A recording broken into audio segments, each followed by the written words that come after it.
24 hours ago, somebody shot down Air Force One and the President and UK's Prime Minister made it out. Now, they'll do whatever it takes to stop World War III, even if it means sucking on sheep nipples. Who sucks on sheep nipples? Nobody sucks on sheep nipples. This week on Hollywood on Set, dive into the political chaos and sharp comedy of Head of State, where an unlikely candidate shakes up the system. I think the writing was bespoke to the dynamic that we had. So we didn't have to improvise. We did, or I tried, and that would just make our day less, it would just make it fun. Oh, open the door!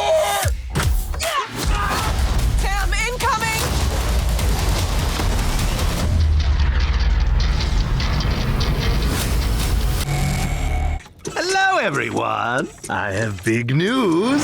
I found Smurf Village. I'm one step closer to total evil dominance. Ugh. Lame. You're all lame. Then join the Smurfs on a brand new musical adventure as they journey beyond their village to save their world with the power of song. It's gonna be a great movie. It's gonna be a funny movie. It's gonna be a bold, colorful, gorgeous movie. It's gonna make you laugh. It's gonna make you cry. It's gonna make you feel all the things. And it has an unbelievable cast led by the great Rihanna. If that's not reason enough, I simply do not know. Food delivery for Rosmel the Wizard. So you can just order any kind of food from anywhere? Absolutely. Just make sure you tip the driver ahead of time or they'll lick everything. Dr. Henry Loomis, this is Zora Bennett, our mission specialist. Sorry, what mission? Later, in Jurassic World Rebirth, a new generation faces prehistoric terror as dinosaurs return to reshape the future of humanity. The movie is just this giant spectacle. It really is it's as big as the dinosaurs that we're collecting dino samples from. It's just like, it's huge. What the hell are those? They're helping the mosasaur defend territory, stalk, hunt. None of what you just said is good.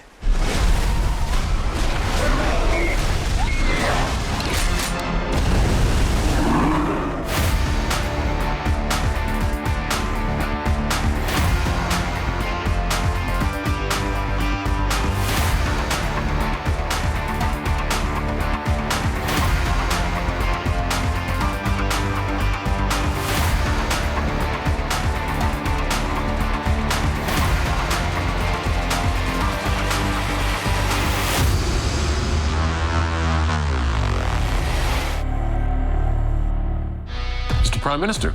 Mr. President. It's our debut duet. Duet. Yeah, it's like I'm Dr. Dre and you're Eminem, and we're taking that stage for the first time together.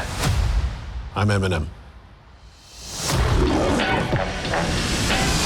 What is it with you, walking around thinking you're better than everybody else? What's the difference between me and you? You are the commander-in-chief, some DJ in Vegas. What's the difference between us? All right, I get it. You don't like my movies. I've never seen your movies. But the universe keeps telling me I look cool with a gun in my hand. What's the difference between A toy gun.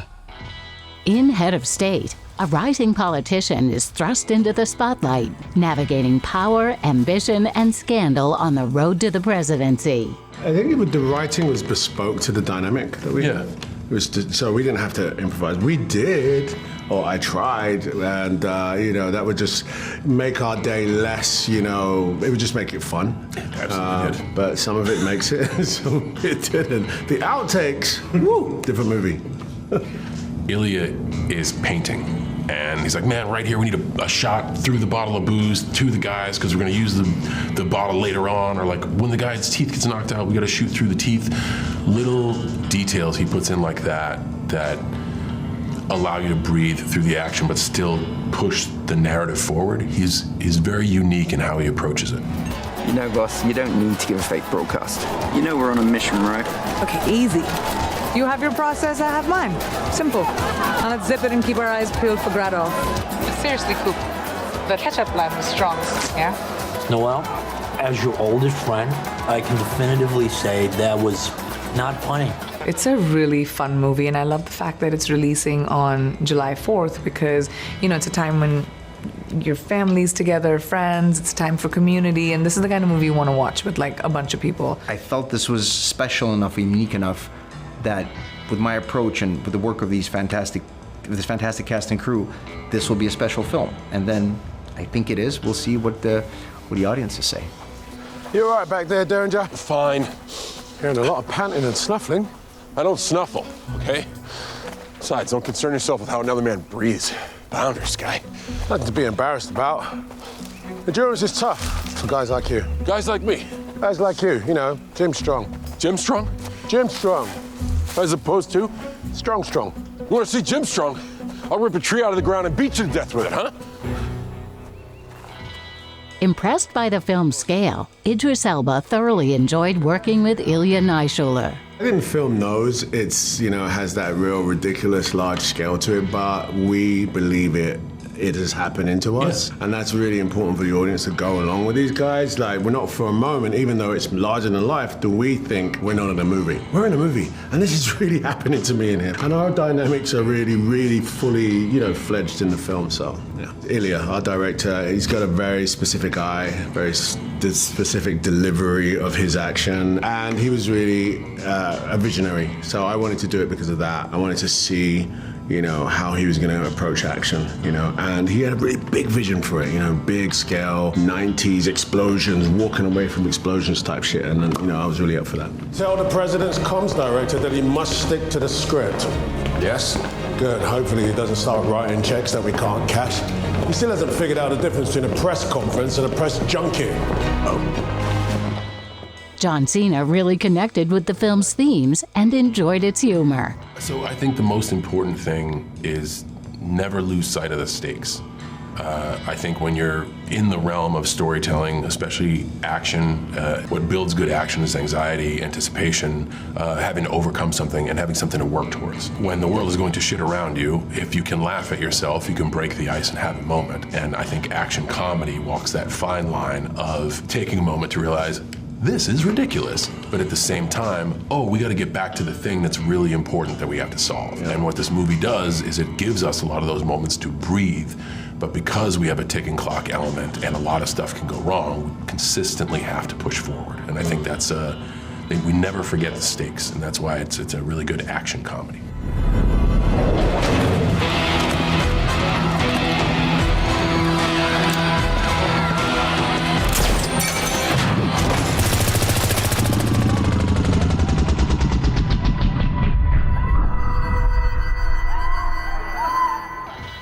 A longtime admirer of Ilya Naishuller's work, Priyanka Chopra Jonas loved working with the cast and filming around the world. I loved Ilya's previous movie, Nobody, and when the movie came to me, I just loved the part. I thought it was so fun to be, this girl who has to deliver Idris Elba and John Cena to safety. Like, just that was so funny to me. And I love the idea of filming in Europe and all around the world. It's a big international film. It's my favorite genre, which is, big blockbuster, like action, comedy. So yeah, it was a no-brainer for me. I was very happy to be a part of this.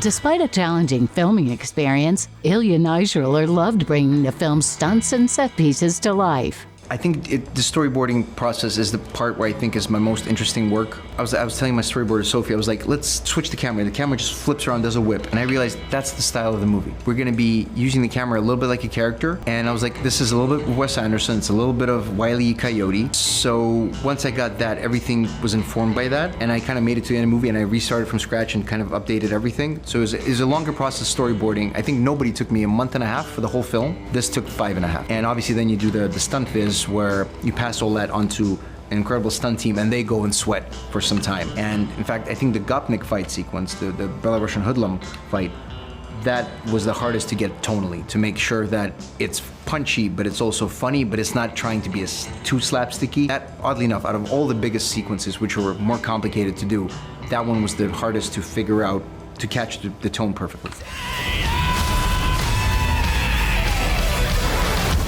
How are you alive? I just kept calm and carried on.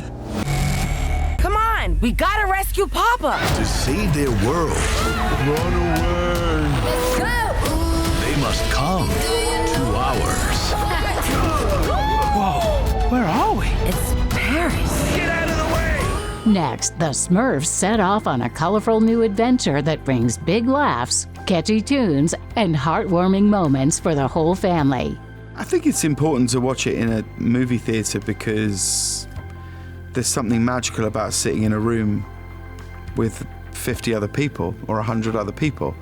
Like, these are the only things that really remind us that we're all just human beings. Come on. What the Smurf? Hold on, you little Smurf nose.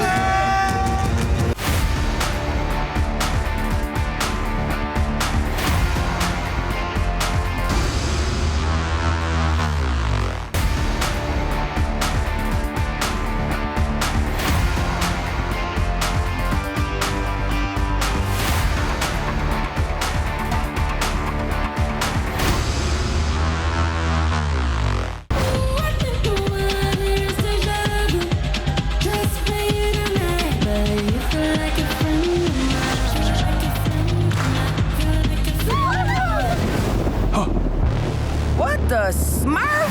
No! I think I just smurfed my pants. Code Blue! In Smurfs, the beloved Blue Crew returns for a magical journey full of fun, friendship, and unexpected surprises. La la la la la la. Sing a happy song. La la la la la. La la la la. Why are you singing that dreadful song? The Smurfs voice cast. Whoa. Yeah, whoa. So many talented people. I love playing Smurfette. She's a leader. She's powerful. Come on, we gotta rescue Papa. I play No Name. Deal with my awesomeness. He's called No Name Smurf because he hasn't found his thing. You don't get a name until you earn it. I'm playing Ken, the brother of Papa Smurf, played by none other than John Goodman. You couldn't cast a better Papa Smurf. Smurf Village isn't safe. James Corden enjoyed voicing his character and especially loved the dynamic he shared with Smurfette. My children are aware that I'm a Smurf. I've been fortunate enough to be the voice of a few different characters that have been animated in different movies and stuff. And I always say the same thing, which is, like, I'm not No Name. He just needed to borrow my voice for the purposes of this film. No Name's relationship with Smurfette is a really lovely relationship between the two of them, and she's his ally and confidant, and is the person that tells him it's going to be okay and not to worry about this, and she helps him on this quest to find what it is that he is meant to do. She gives him some tough love at points, and she's also a brilliant singer because it's Rihanna. Come on, Charlie! I'm Papa Smurf's brother. You Smurfs don't know Smurf about Smurf. I can smurf that Smurf up and have it delivered to your house. That sounds like a load of Smurf. Hey, stick a Smurf in it. Dan Levy loved his character's evolution and had a blast throughout the film's production. Joel is Razimel's assistant. He is fresh out of school. This is his big break. He is incredibly ambitious, if not very, very green. And I think he's dealing with a boss who both inspires him and confuses him at the same time. And I've been there. You know, I've been in the early days of PAing on sets. I certainly had to answer to a few people that made me question everything and anything. I put my faith in everyone to make sure that it's all sort of consistent and feels good. And it's an interesting process because you kind of come in every once in a while and continue to do more and more and add to it. And for me, the great joy of that experience was getting to see the film come together over the time that it would take for me to come in and out of the sound booth. So I always really looked forward to getting the call to come back in because it meant that I got to see some new things. Everybody know what we came to do. We're gonna need help from The Snooter Poots. Snooter Poots? Hey! What are they saying? A childhood fan of the Smurfs books, Sandra Oh was thrilled to lend her voice to the film. I was happy to get the call to see if I wanted to voice a Smurf. because I grew up with the Smurfs.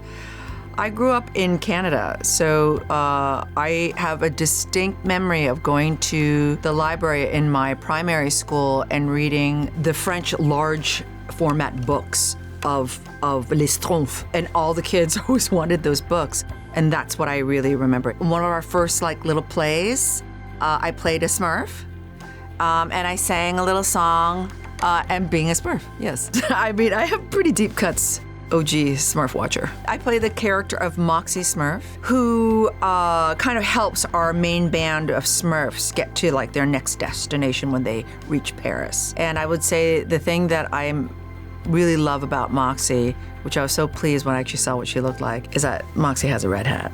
And if you know Smurfs, that means something. I still don't have a thing. And a quick follow-up to the follow-up, don't you think that that's a bit odd? Like, Hefty Smurf is hefty. I smash things.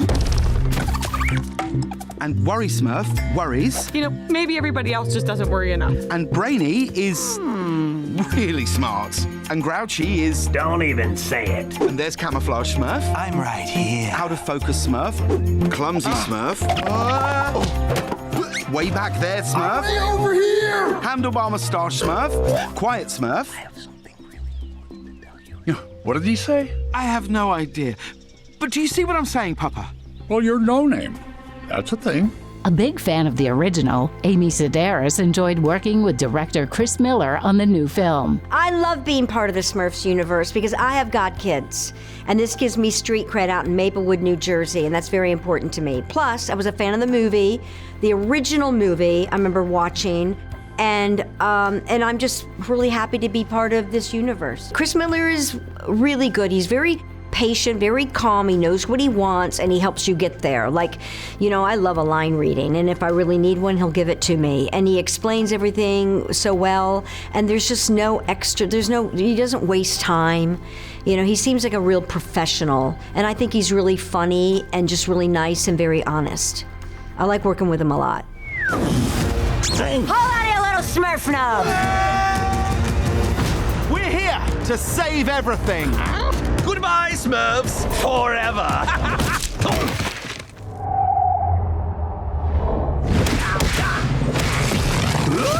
Now that's what I call a banger. He's your guy? We're the best at moving things and people in and out of places they shouldn't be. Next, Jurassic World Rebirth unleashes a new era of adventure as humans and dinosaurs struggle to coexist in a changed world. It's a very simple mission. They need to extract DNA from 3 dinosaurs, and they meet those 3 dinosaurs, and there are a couple of extras along the way.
To 24 species have survived there alone. The theme park owners did experimental work, leaving only the worst ones here. In Jurassic World Rebirth, the balance between humans and dinosaurs reaches a breaking point. As chaos unfolds, new heroes rise to face ancient threats. Jurassic World Rebirth tells the story of the mission and then the story of this family that is just there by chance. In Jurassic World Rebirth, my team is tasked with collecting DNA samples, and then a family who's on their own journey ends up getting swept up in all of that. You guys ever wish you had a boring dad? We do. I play Ruben Delgado, and we're introduced to his family, and they're making this trip on his beloved boat, La Mariposa.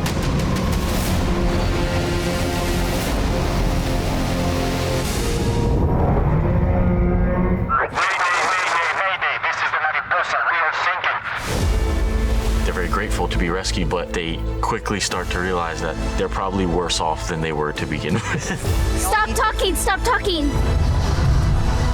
They are just an innocent family, not prepared for what's about to go down. The family has nothing to do with dinosaurs, but they are met with dinosaurs inevitably. Right away, I was so engaged and moved by the story of the family. Working with Luna and Manuel and Audrina, it's been wonderful. We have literally been in the trenches together.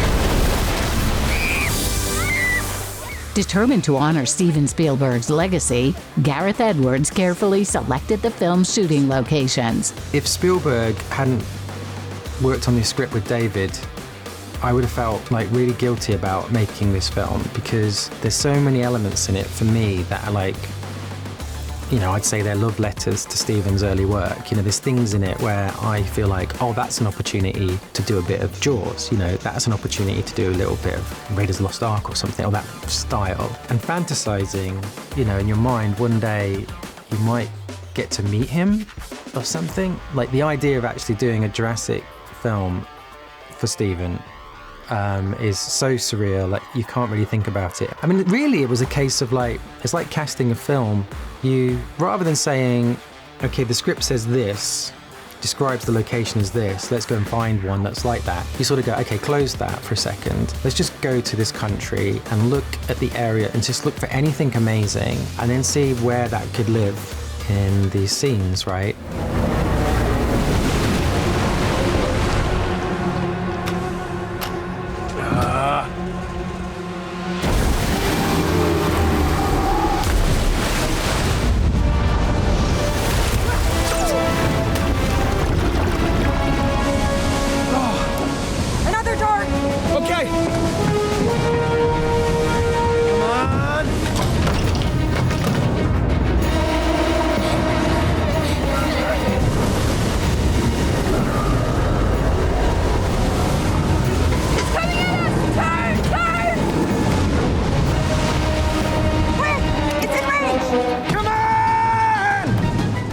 Huge fan of the Jurassic saga, Scarlett Johansson was amazed by the movie's grand scale. It's been like a dream of mine to be in the Jurassic family forever. I grew up watching the Jurassic Park movies. One of my first memories of going to the theater was going to see the first Jurassic Park. I think I was like probably 10 or 11, and it was completely mind-blowing. I mean, it was mind-blowing for everybody because the technology that was used, all of the visual effects they were all brand new, and none audiences had never seen anything like that. Mr. Work here didn't tell us everything that we need to know. Look, this island was a laboratory of sorts. They conducted experimental work here. What kind of experiments? Crossbreeding of species, engineered entertainments, they call them. Genetically altered freaks? Any that were malformed or just too damn hard for anybody to look at, they left them here. Mahershala Ali connected deeply with the character's story and truly enjoyed working with Gareth Edwards on this film. Duncan Kincaid is, I kind of think of him as a pirate, like a modern day pirate with a good heart, good intentions. He lives and works off the grid, and he's formerly U.S. military, a Navy SEAL, and now he's sort of working as a captain and again, living off the grid, sort of in like Central South America. And Zora, our lead character, Scarlett Johansson, she reaches out to Duncan from time to time when she needs some work being done off the books. I really enjoyed seeing Gareth work to tell an epic story. It's a hard job, and there's so many bits and pieces and things to think about, and he seems to handle it with relative ease. I know he's stressed, but he wears it well. He wears it really well. And he's around a bunch of actors who have a lot of questions and are always, in a healthy way, I think, poking holes in things with the intention of trying to make it feel real and cohesive. And I feel like he's handled and managed the personalities and the skill sets really wonderfully.